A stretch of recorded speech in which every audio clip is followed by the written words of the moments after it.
Welcome, ladies and gentlemen, to another edition of the Wisconsin Wrestler Podcast. I'm your host, Teek Fenwick, coming to you from Holman. Joining me, as always, is my co-host, Steve Lord-Klein. Steve, great to be here. Always pumped to talk wrestling, buddy.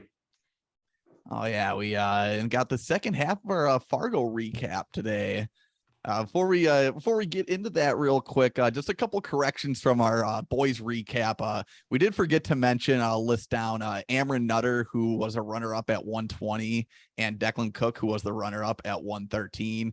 That was our error. I'd be remiss if I didn't correct that on air. So yeah, just wanted to throw that in in there real quick. So congrats to both of you as well on your placements as Fargo. So we talked about the boys side on Monday here, Steve. Talking about the girls today, and who better to have on as a guest than she might be our second highest recurring guest now at this point. I think so. I think she might be in second to Scott. But I think no further introduction here. Gabby Lord-Klein, welcome back to the show. Hey guys, thanks for having me. Happy to be here. You bet. Got another afternoon show running. Got new background too, Gabby. You just moved into your new digs. Nice. Yep, not quite settled yet, but in a new apartment. So that's fun to move the day after getting back from Fargo. I do not recommend it for anybody who's out there moving. I think Scott actually had to deal with that last year, but I don't recommend moving when you come back.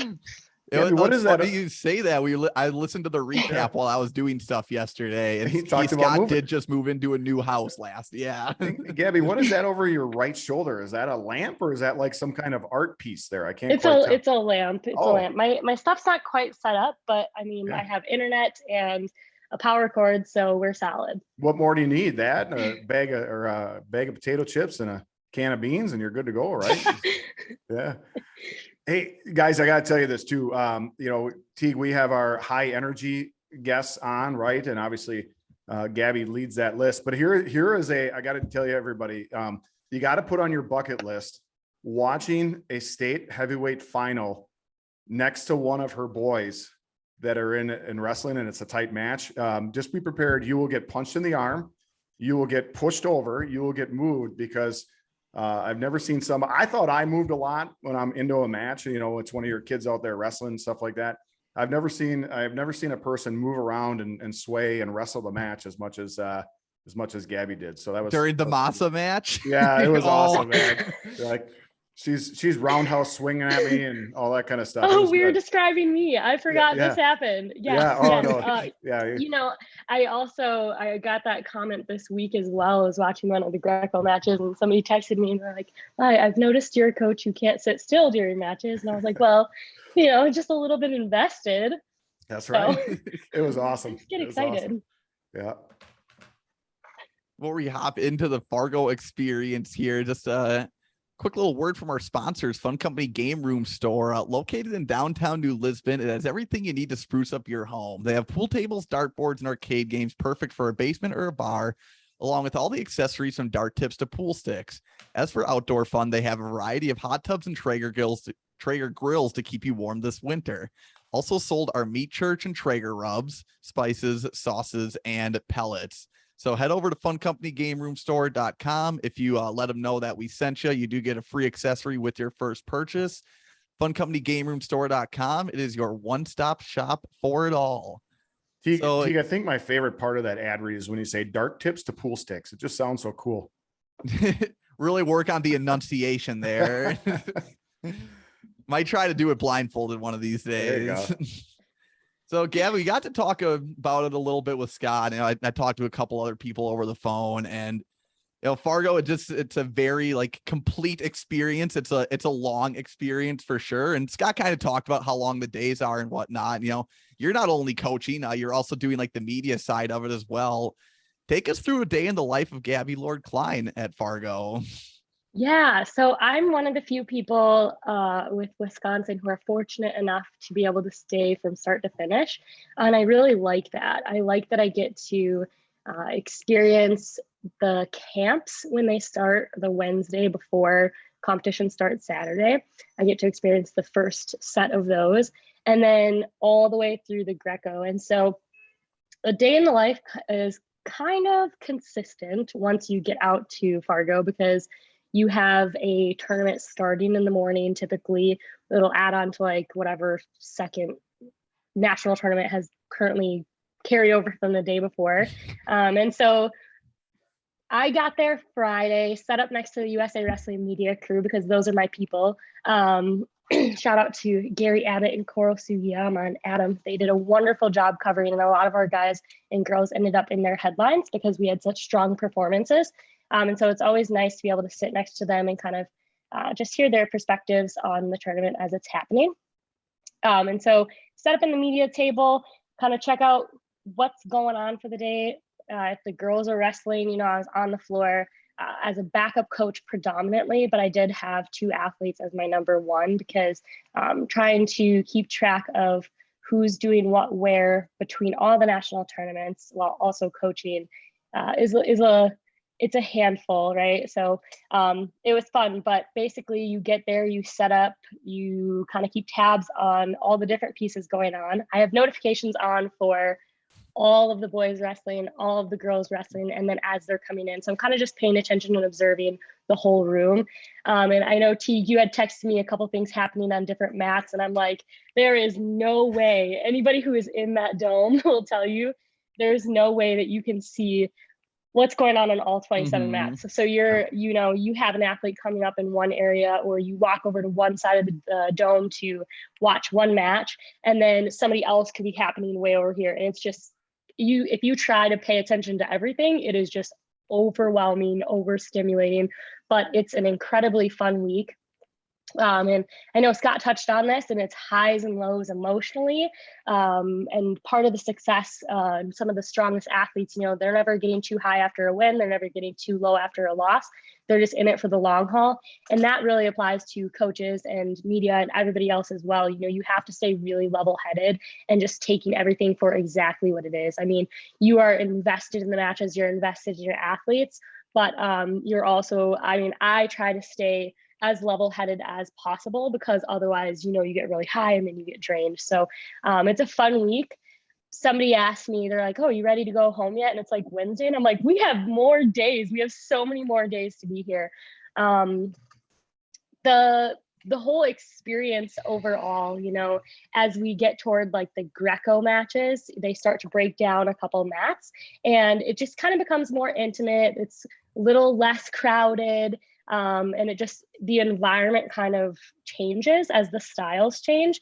I was talking to Julia Slata, who does the Wrestle Like a Girl stuff. If you guys want to follow women's wrestling, she's a solid voice to follow along with the Wrestle Like a Girl platform and D1 women's wrestling.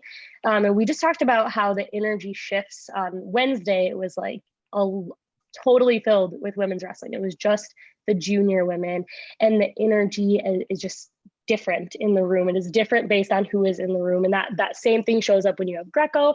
And it is just, it's kind of cool to watch that whole thing change. So it was a really fun week. I'm so happy that I got to be there and just see glimpses of these kids who come together from all over Wisconsin, representing with Wisconsin team singlets on a national stage. I think that's really cool.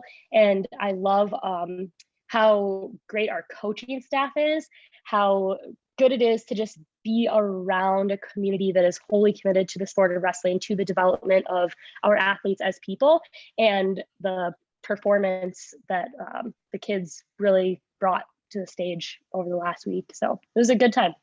Just a quick follow-up question. I'm kind of curious because Wisconsin has so many kids going out there to wrestle, and you kind of brought up like either like you were a couple of girls number ones or like vice versa. You know, as a coaching staff, is it kind of unwritten, like everyone knows who they're going to kind of take, or is it, I'm guessing it's not a free for all. Do you have like a coaches meeting beforehand to talk about, I'm going to try to be with this person and this person? Yes, absolutely. To prevent any type of chaos or kids getting stranded without a coach. I did not sit down in on the guys coaching meetings, but that definitely takes place on the women's side. We have a coaches meeting where every athlete has their number one coach. We try to split it up based on where the weights are. Obviously, we have a lot of club coaches on the mats on both the boys and the girls side. And so those coaches go particularly with their athletes if they're available. But sometimes you have kids in back-to-back weight classes where that's not really possible. So we really do have it set up and structured so that all kids have a number one and then a number two as well, especially around those middle weights, like our 127s and 32s. That got really hectic and really crazy. And so when we have a weight class where there's more athletes in, it just gets a little bit more challenging. So we have those coaches lined up with kids. Nice. Thank you for answering that. So again, it sounds like the same line for everyone I talked. It's just I really like the point you brought up though, like the different experiences you feel on different days too, where even though it's the same building, it's kind of a different vibe no matter. Mm-hmm. I like that description that you had. So let's talk about a little bit about the women's team here. Yeah, so we had a handful of All-Americans in our 16U division. They were the first crew to hit the mats with the 16U boys and girls freestyles. Came on the same day, Saturday. They opened us up. Two of them made the finals or runners up. Carly oh, please help me.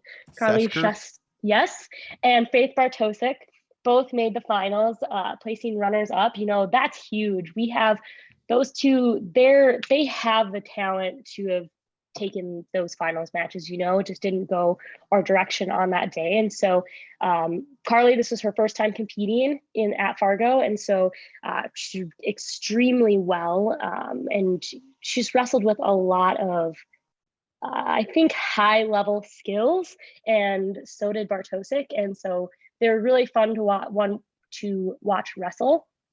Our second day, the All-American matches, the decisions did not go all in our favor, but these girls wrestled really, really strong. So Carly and Faith taking second, and then Delia Collins, that was a fun wrestler to watch throughout the tournament. You know, she kind of came out and she was down in, I know, at least two of the matches she was in a deficit, and came back, scored. Her leg lace really turned the corner for her. So that's another just highlight of just knowing parterre, knowing that you can score when you're down. And she just wrapped it up, and really advanced all the way to the semifinals before she ran into now two-time champion Skylar Little Soldier. So, I mean, that's a tough match in the semifinals, and she was able to score on Skylar. So she was a really fun athlete to watch wrestle. She ended up All-American taking sixth. And so that's really exciting for her, first time at Fargo. Our next All-American for the girls was Rachel Schauer. She finished in 8th place. I got to work with her the weekend before we started our camps here in River Falls. I ran a practice up on that side of the state, and she was there. I got to work with her and Kylie Rule a little bit. So I got to know her a little bit better, and she wrestled really strong as well. And so that's another 8th place All-American. On our 16U team, those were all the names that All-American, but we had a lot of girls wrestling really strong. You know, we had Taylor Whiting and Natalie Clavetter wrestled up through the blood rounds, and they both lost in that blood round, but they're right there, you know, and this is Taylor's first time coming into Fargo. And also Natalie had improved from her first year in Fargo, going, I think she went 1-2 or 0-2 last year, and she ended up winning 4 matches this year. And so that's a major improvement, and we see the confidence and I think the experience showing up in the girls who were able to get a first taste of Fargo the year before, and then coming back with that experience for a second year. I had talked to several other on the 16U team, Maya Del Rey and Caitlin Whittier. They were athletes who came in and won at least, I can't recall off the top of my head, but they won 1 or more matches, and they both were here for the first time as well. Caitlin said she prefers freestyle. She's excited to be able to wrestle more of it now, and Maya's gonna be in the mix too. And so they talked about having the state tournament sanctioned this year, how that's really helped kind of create wrestling as an actual option for girls. They've had girls come up to them and ask them about wrestling specifically now that it's a sanctioned sport by the WIAA. And so I think that just really shows us how much the sanctioning and visibility really is going to have an impact on our entire state at a state level and at a national level, as well as these girls come out and experience the higher levels of competition. Yeah. Our junior team, we had one All-American, Caitlin Lewis. She took 3rd place overall. And if I'm not mistaken, in every single one of her matches, but the one she lost, she won by fall from a headlock. It was a mean headlock that she threw. It was really amazing to watch. It was either in the quarterfinals or the semis that she dropped to the backside.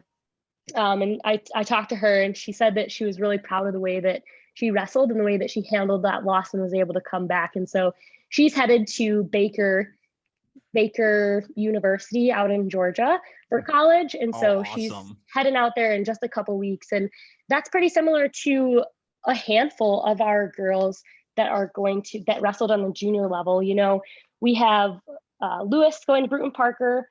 Marissa Roth will be at Northern Michigan. She wrestled after losing in the 2nd round. Roth wrestled and won 6 in a row before falling in the blood round to a number 3 ranked girl in the country. So it's a major pathway back in Fargo. But she'll be headed to Northern Michigan. To think about that, won 6 in a row. Yeah. And didn't play. Like, that's how cutthroat and how tough that tournament is. Yeah, it's really incredible. You know, you hear about it from every division, every age level. You know, the majority of people do not go undefeated at Fargo. Like, that's just a thing. And if you lose one match, your pathway back, if you keep wrestling, you're in like contention, man. It's a path. It's a tough path on the way back. Yeah. I feel like after you wrestle that many in a row, you're just not even really focusing on who you have next. Coaches just point you in the right direction, and you say, "Hey, you're up over there. Go at it." Yeah. And Marissa did say that. She said she wasn't really paying attention to the bracket. I got a nice little interview with her for the day 5 recap, but she said she wasn't really paying attention to who was actually in her bracket. As far as, you know, if she was wrestling a ranked girl or not, she was just focused on wrestling. And that this young lady has perspective, and she has such a work ethic. And it's really amazing to hear her speak about how she gets to be part of this new wave of opportunities that are coming with women's wrestling. And I think that contributes to the overall story of our girls' performance, really, is that growth of the girls wrestling and the opportunities. But Larissa Kaz also made it to the blood rounds and then lost in the blood rounds. She's another senior. She's headed to Hastings College. And then we have 2 other seniors in that junior squad. Karina Torres, who's headed to North Central, and then Brenda Lynn Edernicka. She's still in the commitment process.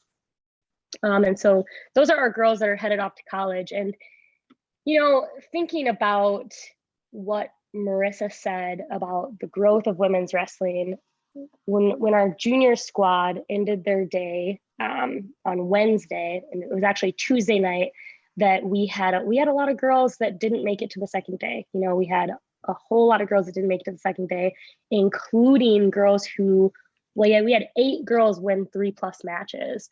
And so that's a lot of wrestling for a lot of people. You know, we had several with 4+ wins who didn't make it.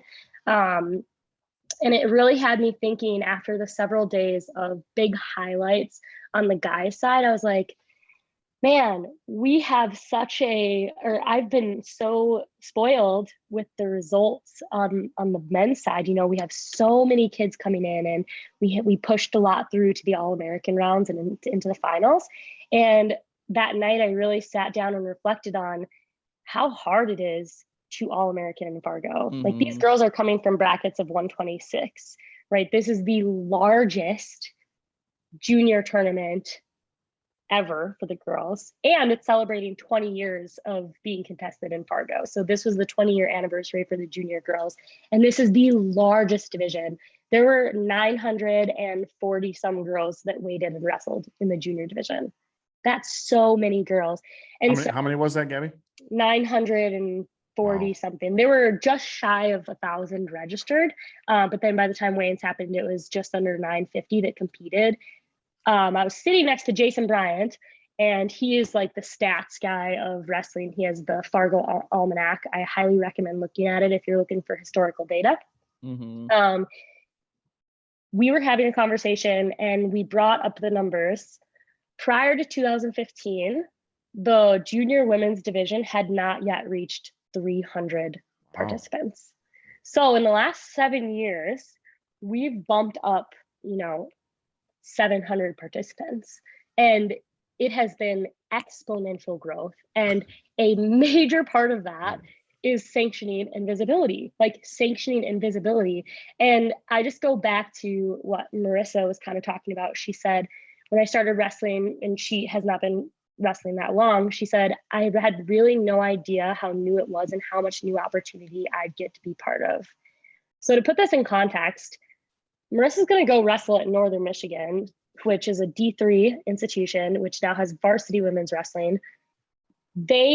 Northern Michigan, because they used to be the Olympic Education Center, which is where I went to college originally. They had that program that had women's freestyle wrestling, but it was not a university sport. It was a separate sport that was within the USOAC program. And now they have, and I believe it's this year is their first year that they'll actually compete at the varsity level, is Northern Michigan will have their actual program going this year in 2022, which is really exciting. And they may have competed a couple places, because I know I saw their coach Tony Vianda on the floor at like UWSP's tournament. So they may have had 1 or 2 athletes competing last year, but I think this is the first year that they'll do their actual full varsity season. Their schedule just came out. And then Marissa just won state this spring for the first time. The WIA had their state tournament sanctioned. This is all new. This is so new and emerging for these girls. And she said, I asked her, I was like, well, what is some advice that you would give to somebody just starting out or new to the sport? And she said, go into every tournament match or season knowing that wrestling is much more than what you see. You might just be seeing your match of the tournament, but it's an entire arena filled with girls, and you're part of that and just part of something bigger. So enjoy it as you go through it. Nice. That is a bird's eye view of what's happening. And it's amazing that she has the reflective and wherewithal to be able to recognize that, because these girls are going through change as it's happening. And it's happening so fast. And women's wrestling is growing so fast that we have all these new opportunities that we're kind of navigating through. And it's just really, really amazing. So reflecting on our junior girls performance, with so many kids wrestling so hard and the placements not really telling the story, we have a lot of room for growth. We have a really young team, and I am just so excited for the future. Randy Farrell and Scott both mentioned this about our teams placing in the top 5 for the boys, and just how excited they are for the women's program to move in that same direction. And so we have an all-around strong program, and I know that we're headed in the right direction. We have people in the state who are doing the right things. We have these girls who maybe their outcomes did not go the way that they wanted, but let me tell you, from standing next to them and being there with them, they are hungry. They are yearning for more. They are working diligently. They are seeking opportunities. They are strong-willed. They're strong-minded, and this is the future here in Wisconsin, and we're right there. And I know that we're moving in the right direction. All right, well, I'm going to go run through a brick wall real quick. After Absolutely. Gabby, whenever I used to coach, I was always big on, trying to convince, my wrestlers to find wins outside of the record book. And I feel like that's the culture that you guys have built, or you guys and girls have built. And it's awesome. It seems like everyone's kind of following that culture. And just to hear, even though performance wise or results wise, it wasn't, ideal, the fact that everyone still came out of it so hungry and so pumped is just awesome. Yeah, and I would say performance-wise, results-wise, maybe not what we wanted, but performance-wise, they wrestled really tough. They wrestled really strong. We have a lot of places where we can improve, but we should not hang our heads on any of this. I think that they wrestled very, very strong. And then the other thing is what's so, I think, man, I'm honored to be able to be on the floor with these kids. But when you're part of Team Wisconsin, you, like, if you're on the coaching staff, you don't necessarily, like, I don't work with these athletes every day. You know, I get to see them a couple times a year at camps, at national team stuff with the Team Wisconsin stuff. I get to watch them a little bit, but I don't actually get to see the ins and outs of their rooms. And so when there was this conversation I was having with an athlete who, man, she was just heartbroken, and I was heartbroken for her. I was so heartbroken. And we talk about that culture about the wins and losses not being defining. And this is something that I want everybody to hear this, just because I had talking to this athlete, and I just let her know, I was like, you know, this stings and it sucks. I was like, but I don't know if you like or appreciate this kind of language, but in case you need to hear this, like, wins and losses aside, like, you are whole and complete, and I'm so proud of you. Like, I'm so proud of the effort that you've put in. I don't know you very well.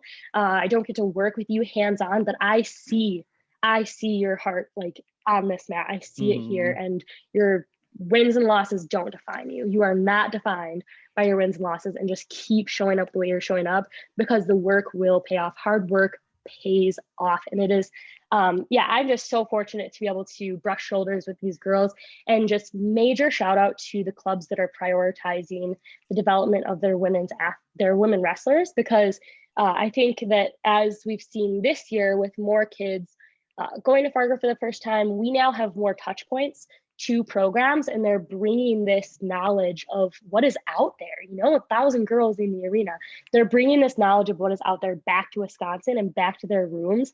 And it's just, so the legitimacy is just there, especially with the WIAA sanctioning us moving to the Cole Center for the state tournament. Like, the legitimacy is there, and no matter what your thoughts are on women's wrestling, we're here, and the support is just not going to go away. It's just going to get better and better. And these girls are going to become more intense. They're going to become more technically skilled, and the focus will really be upon them as wrestlers and athletes. And the opportunities are just going to flood in as they grow. But where we are right now, like, it's a great place to be. Love it. I would be, I mean, it's always impossible to follow you up, Gabby. I just gotta, I gotta do a quick plug, not really for our social media, but I recommend people go to our Instagram, Twitter, Facebook, find the video of Kylie Rule snapping this girl down from, like, a normal stance to, like, her nose hitting the mat. Like, it was, it wasn't a Fargo bomb, but it was one of the most impressive, like, feats that I saw. It was pretty darn good. Yeah. I saw it, and I knew right away. I texted Curtis Fiedler, the mineral point coach. I'm like, did you just see what Kylie did? But yeah, no, I mean, even aside from just that, there was a lot of great wrestling on that side. And Gabby, I mean, every time you come on, you kill it. Thank you. Right on. So I guess, you know, moving forward from where we are right now, a couple, like, I haven't had time to fully process and digest the whole Fargo thing, you know, with moving as soon as I got back and trying to put things together. But just some of our goals moving forward, you know, is to continue having more touch points in wrestling rooms throughout the state. And, like, I think for women's wrestling, especially where we're at right now, collaboration is really key. Collaborations between clubs, collaborations where athletes are getting together with girls from different schools, because when we put all girls opportunities together, it really, really strengthens where we are right now. And so for this year moving forward, and I'm sure I'll think on this and find a more eloquent way to say it, but we're just going to keep working our butts off. We're just going to keep communicating with our national team. And I think the intent has to be, from the WWF's position, from my position, has to be that we keep growing. We really keep growing and finding appropriate levels of, I think, wrestling and fitness programming for the athletes. Because when we have athletes who join,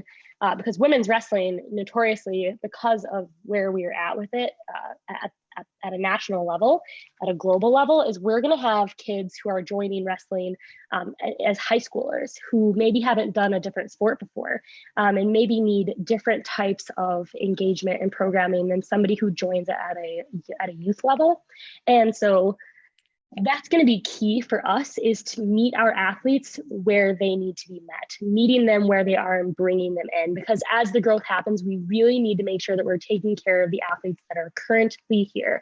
And so we have this group of athletes who started wrestling when they were younger, and they're strong and developed, and they have body awareness, and they can go at an intensity level that an athlete who joins maybe as a freshman in high school or a sophomore in high school because they're now interested.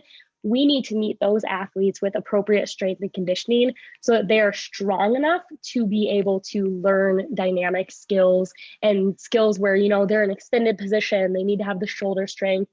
They need to understand the way that lateral motion works. And so I think that from a WWF standpoint, from a coaching standpoint, from our coaches across the state who do all the hard work to develop these athletes, it's going to be so important that we keep introducing the athletes to appropriate levels of, I think, work, and then expecting that they will grow, because man, when they're hungry, they're going to grow and they're going to keep showing up. And there's so much talent that we can tap into. And I'm just really excited for the numbers to continue to grow, and for these girls to be welcomed onto these teams, and for all girls teams to be promoted and developed across the state. Because man, once we get state dual teams for the girls, that's gonna be so much fun.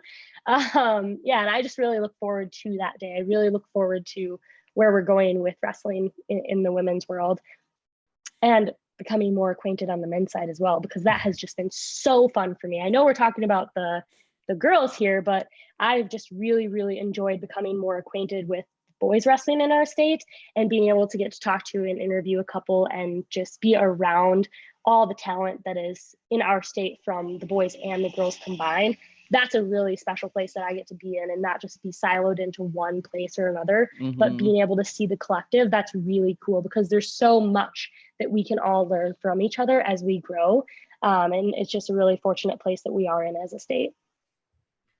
Well, it's kind of like a symbiotic relationship. Mm-hmm. Well, I mean, Gabby, love the recap, love the vision that everyone has going forward. And I think a big point that you made is, it's easy to feel like really hyped up like while you're there or the day after. And I think you bring up a good point. It's important to keep that energy going, like even during the slow times, or just keep it going forward, even on days where it's tougher. But yeah, I'm not gonna. Yeah, I mean, you think about wrestling as a process. There's a specific plan in place, and every single day, like, your work doesn't happen when you're motivated. When we really look at the kids who place well, the kids who are developing, like, it's not like they're excited and motivated and then they work. They're working when they have ebbs and flows of motivation, because they are focused on their commitment and their dedication to the process. And that trumps motivation. Motivation is an emotion, and the process that these kids are enrolled in is really, really long-term, as it should be. Because when you are striving for excellence, you just, no matter, like, your days are not always going to be exciting and motivating and all of these things. You're going to have ebbs and flows of emotion, which is great. You should experience the entire landscape of emotions as people, as athletes, as growing young men and women. But that motivation or lack thereof does not drive the actual activity. Thinking brain cannot drive activity. Planning brain has to drive activity, and your response has to match whatever your goals are. And so these kids are really enrolled in a process, and it's really fun to watch. That was a total side note. That was good. There we go. I mean, that's my coach brain coming out. Yeah, I was putting it together. No, so, I just typed in like the motivation deal like that you just said, because like that's something I can use. Like that's something I need to think about going forward. Gabby, wise words as always. We always appreciate having you on. Steve, you got anything? No, it was good. I just taking it all in. I know. I always catch myself whenever we have you on, Gabby. I always catch myself. You get done talking, I'm like, "Oh crap!" I like. Yeah, that's right. Going. I'm still thinking about what you were just saying, and I'm like, "Oh yeah, that's a lot of dead time that never sounds good on a podcast." These are it's your shows are some of my favorite re-listens while I'm doing stuff. But I appreciate that. Gabby, we appreciate having you on. We appreciate all the work that you do for the WWF and for your ladies and for the guys as well. And yeah, Steve, if you don't have anything, I'll close out the show here. Absolutely. All right, folks. Well, that's what we got for today. We got, well, actually, we're releasing this on Thursday. I always mess up recording times or whatnot, but you know what? Regardless, we will catch you on the flip side.